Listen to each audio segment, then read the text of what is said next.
හිතදුනේ අයිබෝවන්. ඊශ්‍රායල් ඉරාන යුද්ධය සමගම ලංකාවේ නැවත වරක් තෙල් අර්බුදයක් ඇති වේවි. ලංකාවේ ජනතාවට මේ මොහොතේ එක් ප්‍රධාන දැවෙන ප්‍රශ්නයක් බවට එය පත්ව තිබෙනවා. ඇත්තටම තෙල් අර්බුදයක් ඇති වෙන්න පුළුවන්ද? සරලවම කිව්වොත් එවැනි අර්බුදයක් ඇතිවීමේ ඉඩකඩ ඊටාම ඉහළ බව නොකියාම බෑ. ඇයි අපි එහෙම කියන්නේ? ඊශ්‍රායල ඉරාන යුද්ධයට ඇමරිකාව මැදිහත් වීමත් සමගම ඉරානයට මේ වන විට දැඩි හානි පැමිණ තිබෙනවා. ඊශ්‍රායල ඇමරිකානු යුද ශක්තියට අභියෝග කිරීමට තරම් ඉරානයට හැකිවෙතැයි යුදමය වශයෙන් හැකිවෙතැයි ගැටලුකාරී. එවැනි තත්ත්වයක් තුළ ඉරානයට මුළු ලෝකයේම අවධානය දිනාගත හැකි. ඒ වගේම මුළු ලෝකයේම ආර්ථිකය උඩු යටිකුරු කළ හැකි මෙවලමක් ඔවුන් සතුව තිබෙනවා. ඒ අන් කිසිවක් නෙවෙයි හෝම්ස් සමුද්‍ර සංධිය. මොකක්ද මේ හෝම්ස් සමුද්‍ර සංධිය කියලා කියන්නේ? ගෝලීය khනිජ තෙල් සැපයීමෙන් 20%ක් හෝ 25ක් අතර ප්‍රමාණයක් සිදුවන්නේ මේ හෝම්ස් සමුද්‍ර සංධිය හරහා. ඒ වගේම ස්වභාවික වායුන් 25ක් විතර මේ හෝම් සමුද්‍ර සංධිය. මේ වසා දැමීමේ හැකියාව මෙවන්ට ඉරානයට තිබෙනවා. ඉරානයේ පාර්ලිමේන්තුව විසින් මෙම හෝම් සමුද්‍ර සංධිය වසා දැමීමේ යෝජනාවකුත් මෙවන්ට සම්මත කරගෙන තිබෙනවා. නමුත් තවමත් එම සමුද්‍ර සංධිය වසා දැමීමේ තීරණයකට එළඹ නැත්තේ ඔවුන්ගේ අධ්‍යාත්මික නායක අයතුල්ලා අල් ඛමේනි ඒ සඳහා තවමත් තීන්දුව ගෙන නොමැති නිසා. ඇත්තටම හෝම් සමුද්‍ර සංධිය වසා දැමුවහොත් මුළු ලෝකයේම ආර්ථිකය උඩි යටිකුරු වෙන බවට කිසිම සැකයක් නැහැ. ඒ මුළු ලෝකයේම ජනතාවට දැනෙන බවටත් සැකයක් නැහැ. ඒ නිසා තමයි ඇමරිකානු රාජ්‍ය ලේකම්වරයා මෙම හෝම් සමුද්‍ර සංධිය වසා දැමීමේ ඉරාන තීරණයට එරෙහි වන ලෙස චීනයෙන්ම ඉල්ලීමක් කර තිබෙන්නේ. ඇතරම ඇමරිකාව විසින් ඉරානයට ප්‍රහාර එල්ල කර දැන් චීනය හරහා උත්සාහ ගන්නවා මෙම සමුද්‍ර සංධිය වසා දමන්න එපා කියලා කියන්නේ. ඇත්තටම තේරෙනව නේද මේ හෝම් සමුද්‍ර සංධියේ තියෙන වටිනාකම කුමක්ද කියලා.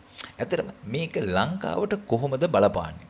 ඇත්තටම ලංකාවේ ප්‍රධාන තෙල් සැපයුම්කරුවන් බවට මේ වන විට පත්ව තිබෙන්නේ සිංගප්පූරුව, එක්සත් අරාබි එමිරේට් රාජ්‍ය, මැලේසියාව, ඕමානය, ඉන්දියාව, සෞදි අරාබිය වගේ රටවල්. ඇත්තටම ඉරානය ලංකාවේ ප්‍රධාන තෙල් සැපයුම්කරුවෙක් නොවුනත් මම ඉහත කිව්ව සිංගප්පූරුව, එක්සත් අරාබි එමිරේට් රාජ්‍ය, මැලේසියාව, ඕමානය, ඉන්දියාව වගේ රටවල් වලට මෙම හෝම් සමුද්‍ර සංධියේ වසා දැමීම අතිශය තීව්‍ර ලෙස බලපානවා. එක් උදාහරණයක් වශයෙන් ගත්තොත් අපට ආසන්නයේ ඇති ඉන්දියාවෙන් අපට උඩින් තියෙන ඉන්දියාවේ බලශක්ති අවශ්‍යතාවයෙන් 20%ක් විතර සපයා ගන්නේ මෙම හෝම් සමුද්‍ර සංධිය හරහා පැමිණෙන බොර තෙල් හරහායි. බොර තෙල් නැව් හරහායි. සාමාන්‍යයෙන් ඉන්දියාවට දිනකට බොර තෙල් බැරල් මිලියන 5.5ක් පමණ ඕන වෙන බව සඳහන් වද්දී මෙම හෝම් සමුද්‍ර සංධිය හරහා එන නැව් වලින් මිලියන 2ක් හෝ 3ක් ඔවුන් සපුරා ගන්න බවත් සඳහන් වෙනවා. ලංකාවේ ප්‍රධාන තෙල් සැපයුම්කරුවෙක් බවට ඉන්දියාව පත්ව තිබියදී ඉරානයේ යම් තීරණයක් මත හෝම් සමුද්‍ර සංධිය වසා දැමුවහොත් එය අපට අතිශය තියුණු ලෙස දරුණු ලෙස බලපාන බවට කිසිම සැකයක් නැහැ. මොකද මීට වසර කිහිපයකට එපිටදී ගෝඨාභය රාජපක්ෂ පාලන සමය තුල ඉන්ධන හිඟයේදී ඇති වූ දුක් ගැහැට කම්කටොළු මොනවද යන්න මිනිසුන්ට කිසිසේත් අමතක නැහැ. එවැනි කනගාටුදායක ඉතිහාසයක් නැවත වරක් ලංකාවේ මිනිසු බලාපොරොත්තු වෙන්නේ නැහැ.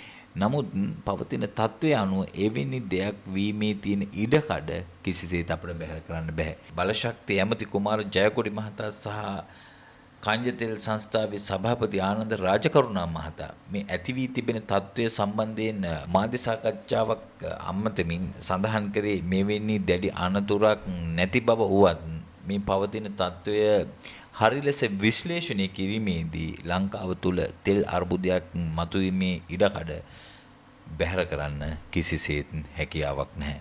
සාමාන්‍යයෙන් මේ පවතින තත්ත්වය අනුව ලබන මාසයේ විතර මොකද සාමාන්‍යයෙන් තෙල් ඇනවුමකදී තෙල් මිල සිදුවන්නේ තෙල් මිල කුමක්ද යන්න ගණන් හදන්නේ ඊළඟ මාසයේදී නිසා ලබන මාසය වන විට ඇතැම් විට ලංකාව තුළ ඉන්ධන මිල ඉහළ යෑමේ අවදානමත් බැහැර කරන්න බෑ.